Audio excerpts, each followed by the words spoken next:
The hair grafts from the safe zone of the back of the scalp are the most suitable to cover the bald region of the head. In this procedure, hair grafts from one area called donor zone are harvested and are transplanted into balding zone. Wrong area of harvesting will lead no result. देखिए जो occipital area का जो होता है, यहाँ पे जो thin strip होती है जिसको हम परमानेंट हेयर डोनर बोलते हैं, जो कि टोटली रेजिस्टेंट होते हैं DST से, डाईहाइड्रोटेस्टोस्टेरोन, है ना. बट हमें जो यूज करना होता है वो एक्सटेंडेड डोनर एरिया चाहिए होता है. So relative sensitivity is there. So yes, अगर परमानेंट डोनर एरिया से निकालते हैं तो इनमें कोई चांस नहीं होता है, जैसे कि डिसीज़ में अफेक्टेड नहीं होते हैं. So they are going to stay, they are permanent hairs.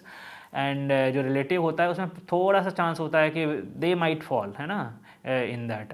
And you should always remember कि थोड़ा सा वियर एंड टियर तो हमेशा होता है. सो उसके अकॉर्डिंग थोड़ा सा चांस होता है. But yes, without any medication, without any PRP, without any finasteride taking, even that these hairs are going to stay.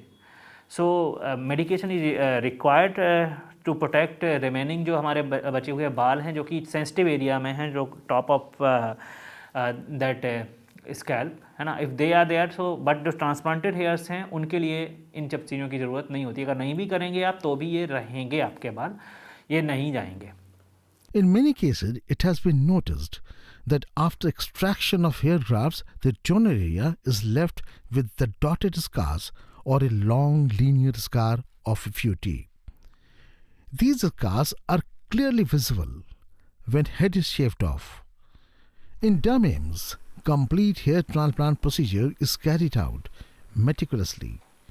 In order to avoid big dotted scarring, imported coal punches are used, which reduces the chance of prominent scarring considerably. देखिए मैंने आपको बताया, जैसे this I am using, this is a core punch which is of 0.85 size, है ना, size का punch है. So it's a very small and that is also outer diameter, so very very small. तो अगर बाल कोई बहुत छोटे से भी रखता है तो भी ये नेकेड आई से नज़र नहीं आएगा दूर से देखने में. इसलिए इसको कुछ लोग बोलते हैं कि स्कारलेस सर्जरी है.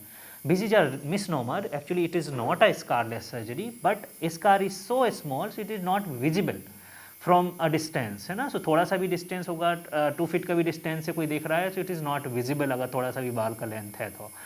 सो that's why scar is very dotted, और ऐसा कोई डिप्रेस स्कार नहीं होता. It's just a hypopigmented scar. So बहुत ही और फेंटली विजिबल होता है. As I have told you कि दूर से अगर थोड़ा सा भी अब डिस्टेंस होगा तो विजिबल नहीं होगा.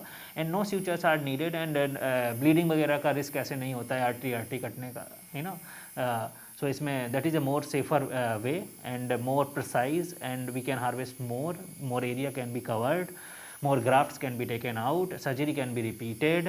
So there are many advantages, but कुछ ही इसके वो disadvantage हैं. अगर hair is too curly, then we cannot take out, है ना. if C-shaped में होता है तो then we cannot take out with this. So for that we need FUT technique.